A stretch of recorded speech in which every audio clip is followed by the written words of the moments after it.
Mas Cangik niki saking mantan ketua pemuda dan calon mantan ketua pemuda Mutian pertigaan badhe nyuwun lagunipun kawin kontrak dan wirang matur nuwun nyuwun sindanipun ingkang saking Kediri ya engko diaturke nggih kowe ora ijen ring bengi iki dikancani karo ponakanku wedok anakku wedok sing saka Kediri anakku wedok gendok anting lambangsih bareng jumeneng saking palungguhanipun monggo wayah monggo ya ada anting-anting pancen ayu ayo terus keleng kembang desa saka Kediri anting-anting pancen ayu wani supah aku tresno sliramu ping pindho aku keblek ora pinter ora nggih sugeng dalu Pakde oh pakdemu kuwi aku nek karo bapakmu iso ngemas kok oh nggih berarti sugeng dalu Pak Lek wah Pak Lek bawa om nggih om tante apa ayah ayah kula ngapunten nggih ndamel kacamata ora apa-apa lah margi niki motone nganu kula ketemu niku pangkling kok piye anting kok saiki kanggo kacamata wis gelungan dandan sinden nggo kacamata niku ora kaya sinden malah kaya bengkel las Pak lah niku mata kula niku nganu napa wonten anune sakit sakit lara apa sakit alergi lah ngomong karo aku mau lah napa jenengan tak gawake tombo kok ngomah tombone napa nek alergi lho nang omah sik engko sesuk mampir sikno ning ngene omno lah contone piye ya kuwi rahasia no nek nganti sing jenenge om ki lagi mandi-mandine paribasan itu dadi geni oh ngono nek mung arep nambani mripatmu tenan nduk cukup didoni cuh mari nduk wis langsung ilang masa jangan ngidoni kula lho cangkeme gareng kok mbok gugu ya biasanya jenengan yang ngidoni Pak De Gareng ora urung tahu aku ya mulo sake kok ya kowe bolak-balik wis tau awal karo gareng iki apa durung nggih sampun ate lah menawi panjenengan kondangipun rak nderekaken almarhum Kang Mas kula saking Sedayu Mas Sino Nugroho nggih nah nek men sing kuliah ning Nyojo saiki wis rampung ya nduk ya sakniki sampun rampung tapi ajenge angsal tiyang Yogya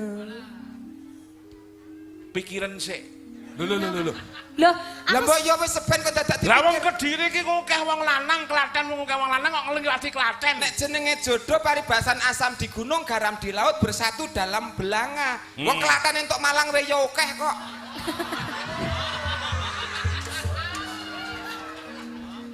Kediri karo Malang luwih adoh Malang Pak nderek bapak bapak wah iya ya to jenenge tegese jodoh payu jodoh Pak entar wong niki wis sarjana wis rampung tegese wong bocah ya wayah ngedu mbok ya wis karepe kok ya wayah ngedune kaya Ngedu jagul apa?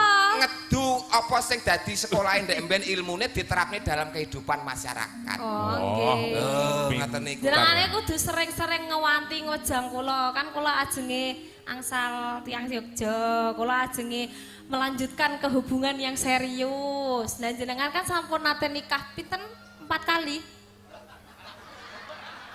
kowe nek maca buku berita sing tenanan ping 4 5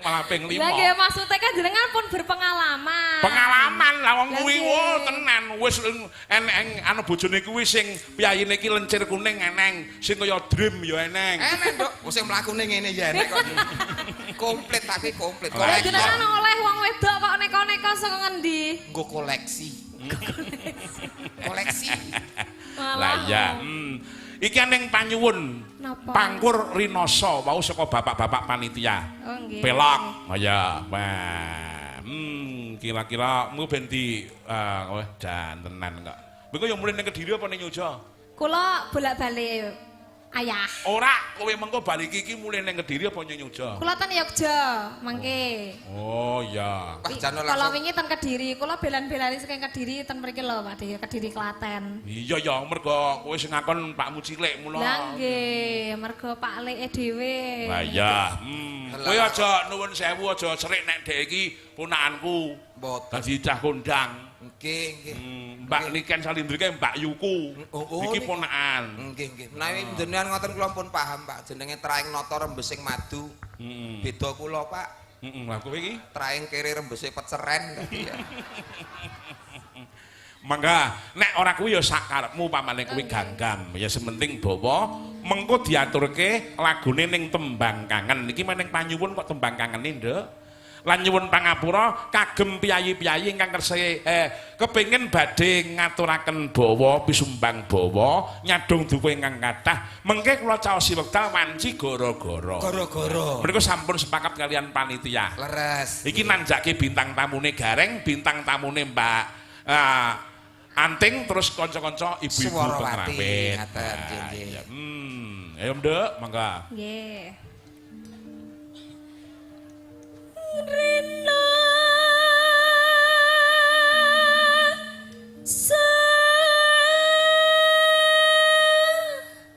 Soyoka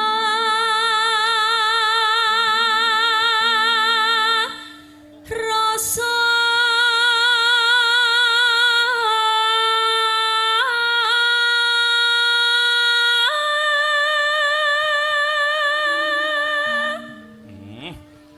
Bocah cilik nek suarane ya luar biasa ya. Nggih Pak niki tur dasare sound sisteme buanter sing tesih teng jaba niki penasaran. Duh sindene Pak Tantut bintang tamune suarane kaya ngono. Kuwi mesti piyayine kaya ngopo. Nah, iya. Mriki ngojek bareng tekan kene. Walah ayu-ayu beleken. Ya jenenge penyakit pinaringane Gusti ya. Iki wong kondang kok lara mung sepele beleken. Lah piye? Ya, mangga teruske. Karo sarasane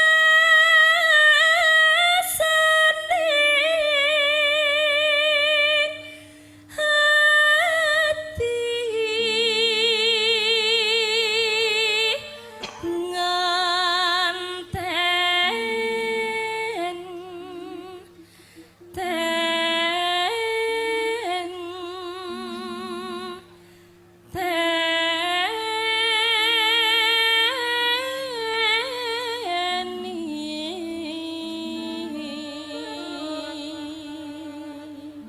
Ambak kowe Kediri niki mesti serawung utawa wis tau serawung karo cah kok kidul iki nomen loro. Nggih, ji loro. Lah niki sederek kula.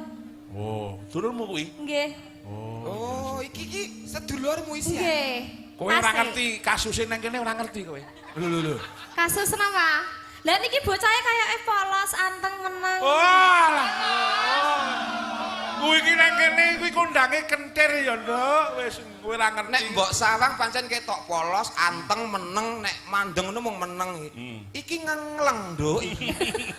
Lho, soale nika pas kula tasih alit nika niki nek kula tukari ya ming meneng wae bocahe. Ora tau neko-neko. Tirose lho kondange ya manut nek karo dalan Manut. dibayar pira-pira ya gelem. Oh iya, Nek iki nek tenang. genah kuwi iki wis bocah kuwi entengan ngono wae. Aku lho pendak dinawur iki tak seneni ya ora nesu, tak pisui ya ora nesu. Lah ngapa? Ora ndek pikiran. Tegese ora ndek pikiran elek. Lah iya. Terus Nduk, nanan sumanding Kapan sumandeng si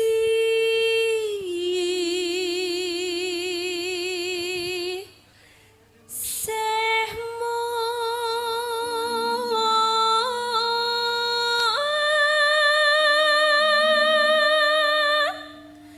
ratririn nasa Rina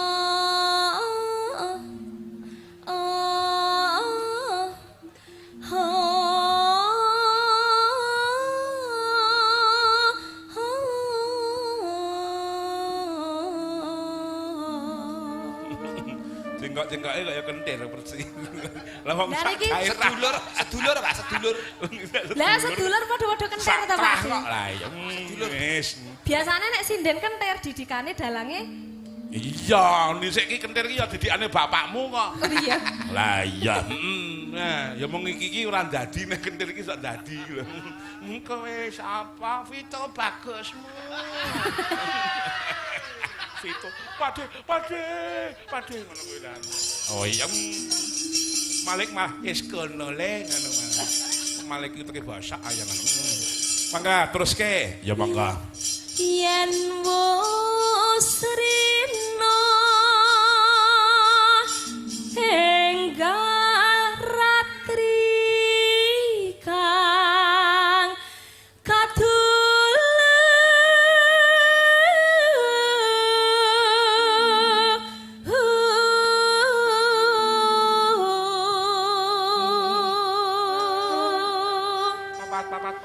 mong sliramu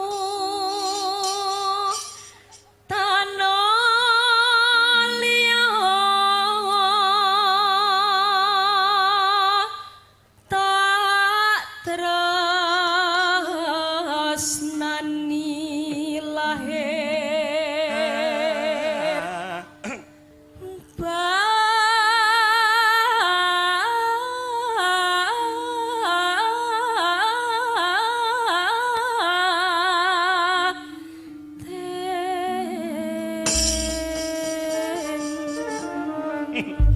Bapakmu lho WA. Napa? Titip ponakanmu lho. Iya aku ya Mang. Titipke lho Pak De. Titip tenan lho Pak De. Iya Pak De piye Om? Andane kok Om. Aku urung tuwek. Nah, wong sinden iki titip ke Pak Tantut wis genah dadi. Dadi. Dadi apa Pak De? Muni dadi jelantah ngono. Dadi apik. Lah ya ngono. Gareng. Cek pengen urip nggih Pak. Gareng. Kowe mau muni apa? Bapak. Nek nganti sinden tak tutupke nang aku, dadi apa? Dadi sae Pak. Rene reng, tak wenehi duit reng. Bapakku sayangku, makasih. Aku Pak De. Kose, gareng.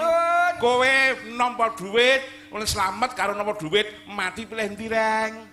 Nampa duit selamat Pak. Karo slamet to? Slamet. Slamet, nek slamet nyaki tak tambahi meneh. Pak lho. Wis kondang ngono. Aku lek matur to nek nderek Pak Tandut mesti sinden dadi. Sing mone rantai dadi sugih aku lho ngene iki lho. Gareng. Non dawuh. Kuwi duit lagu ki mau nyemplung nang gone kas. Nek nganti mbok kowe nampa duit lagu kuwi mau tegese kowe iki mau kepengin digebuki wong sakmene kae. Nek nganti gareng gelem nampa duwite dikapake cah. Gandeng wong aku ki ya membutuhkan. Nek kira-kira kowe do wani karo aku ngadeka. Wis ngadeg? Wis. Sing bagian nampa sinten iki? Ketuanipun monggo. Piye to? Ingkang pundi? Ngrebab kuwi no kok kuwi. Oh, ingkang rebab. Heeh. Wah, badhimu wis akeh wong iki. Mbako slawe mbok dol 100 no kok. Ah iya. Tenan Kak. Ah iya. Saiki ngaturke lagune Kang Rama wae. Injih. Memanik. Oh, nggih. Iya. Ayo mangga diaturke. Ya Reng dibeksani ya Reng ya. Injih. Wah, jan piye nek sinden kaya ngene iki upamane buah-buah apa Reng? Ngeten iki umpami buah anggur, Pak. Anggur ki piye Pak Isa. wapeke Reng? Anggur kemawon niku tegese ora sandadak dionceki, Pak. Wis dipangan sak kulite enak ngeten iki, Pak. Tapi kan enek bijine. Ora masalah, ki malah iso nggo imun tubuh. Oh iya. Wah, tenan. Mbak Lini upamane sing jenenge buah-buah apa Reng?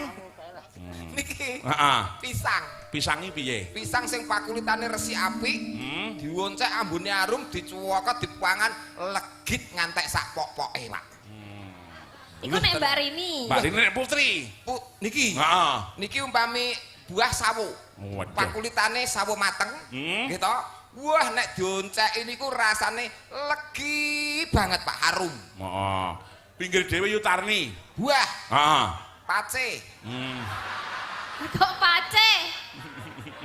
Ya angger wis apa tegese wis mateng kematengen terus bosok njadledek ngono kae. Ning kuwi khasiate, Pak. Khasiate. Buah kuwi kena nggo asam urat, kolesterol. Wah, niku, Pak. Iya. Dadi nadyan to kados ngeten iki khasiate sing gedhe. Niki mah apa nek pun ndledek. Wah, tenan, Pak, khasiate. Ora iya. Niki dereng ndledek mawon. Nggih. Memanik diaturke, Nduk. Ya mangga, ya ngampil lagune bapakmu. Ya mangga, ya. Mas Bungel, ayo. Oh ya.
ngeyel ora umum. Lah iya, rumangsa penuwun sewu, rumangsa bungah Mas Gareng. Dawuh Pak. Duwe ponakan sing dhisik sing sakmene saiki wis iso nembang terus arep rabi, weh senengku ora umum tujune kok bontot ora melu. Ayo. Nek bontot melu ngono mesti jaluk nomere tebar jala. Lah ayo. Endi sing anu kandhake didik. Alah kok kandhakno wis ora apa-apa. Kae ngisi-sini terah.